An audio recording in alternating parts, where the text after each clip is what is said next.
Welcome to Empowered Hearts with Sasa. Empower yourself one episode at a time. Let's get started.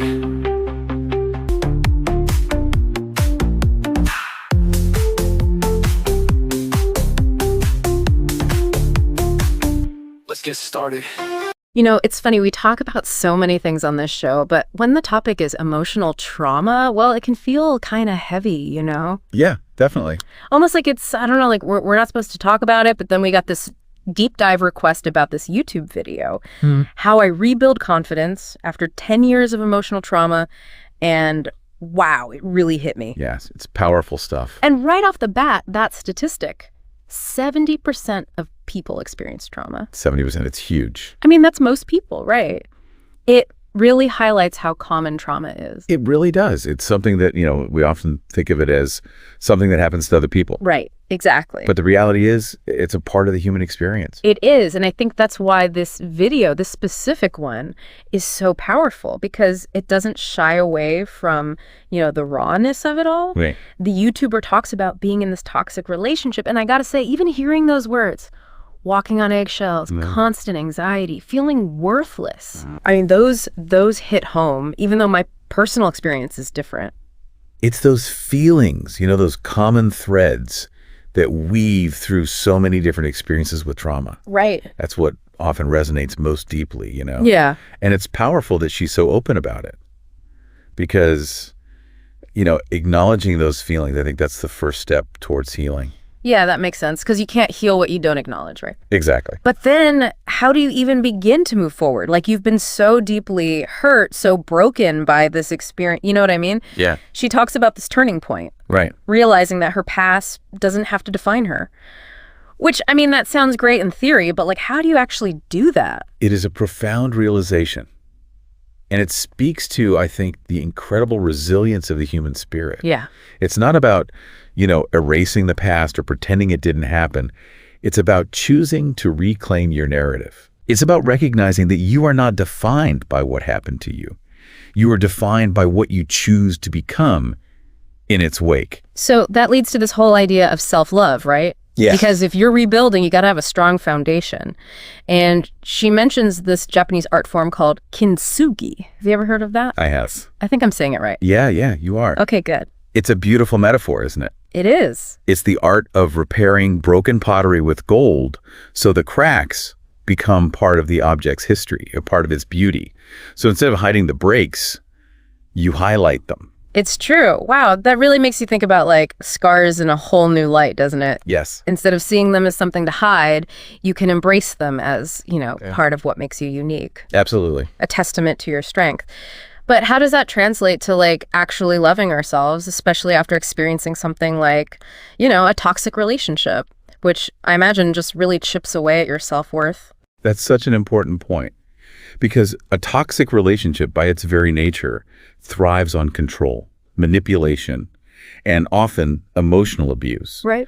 And it can leave you feeling drained. Yeah. Doubting your own perceptions, your own worth. Totally. So yes, rebuilding self-love in the aftermath of that kind of experience requires a conscious and deliberate effort. So I'm really curious about these self-reflection questions that she talks about in the video. It seems like a good place to start that rebuilding process. And she mentions, asking yourself, what am I grateful for? What am I proud of? What am I struggling with? Honestly, sometimes even thinking about those questions is a little scary. Oh, absolutely. Vulnerability can be daunting, but it's also incredibly powerful. Right. And those self-reflection questions, they're not just random inquiries. Okay. They're carefully crafted to guide you toward a deeper understanding of yourself. I like that. And let's take the first one. What am I grateful for? That's not about, ignoring the pain or the challenges. It's about shifting your focus, even momentarily, to the things that bring you joy, that spark a sense of appreciation. Because even in the darkest of times, there are always glimmers of light. That's a good reminder. It's so easy to get caught up in the negative, especially after trauma. Yeah. But remembering those glimmers, no matter how small, can make a difference. Absolutely. It's where the real work begins, Because noticing those glimmers is one thing, right? But holding on to them, letting them illuminate your sense of self, right? That takes it precisely. It's about embracing the complexity of being human. We're not one-dimensional beings. We all have strengths, weaknesses, accomplishments and struggles. And after experiencing trauma, it's especially important, I think, to acknowledge and celebrate those things you're proud of. Yeah. Those moments where you demonstrated resilience, courage, or kindness, even in the face of adversity. Because those moments become proof, right? Proof that you're stronger than you thought, that you have something valuable to offer the world, even if it doesn't feel like it all the time. Exactly. And by acknowledging what you're struggling with, you're not surrendering to those struggles. You're creating space for healing. You're saying, this is something I'm working on, and that's okay. Right. There's so much power in that honesty and that self-compassion. It's interesting because she talks about taking those reflections, those answers to the questions, and turning them into affirmations. Yes. It's like you're taking those glimmers of gratitude, pride, even the struggles, and you're crafting them into these positive statements, these mantras almost. And that's where the magic really starts to happen. Because affirmations, they're not just about positive thinking. Okay. They're about rewiring your neural pathways. Every time you repeat an affirmation, you're essentially telling your brain, this is what I choose to believe about myself. Wow. You're replacing those negative, self-critical thoughts that trauma often embeds in our minds with, empowering truths. It reminds me of that saying, fake it till you make it. But with affirmations, it's more like believe it till you become it, right? I love that because it's not about denying reality. It's about actively choosing to focus on a different aspect of it, a more empowering perspective. And over time, with consistent practice, those affirmations begin to take root in your subconscious, Okay. influencing your thoughts, your feelings, and ultimately your actions. So it's not just about thinking positive thoughts. It's about creating lasting change from the inside out. Exactly. And that's where the importance of a daily self-care routine comes in. Right. Yeah. Because these practices, the self-reflection, the affirmations, they're not one-time fixes. Oh, okay. They're tools for ongoing growth and healing. She actually recommends scheduling self-love practices, like appointments. Yes. Which at first I was like, what?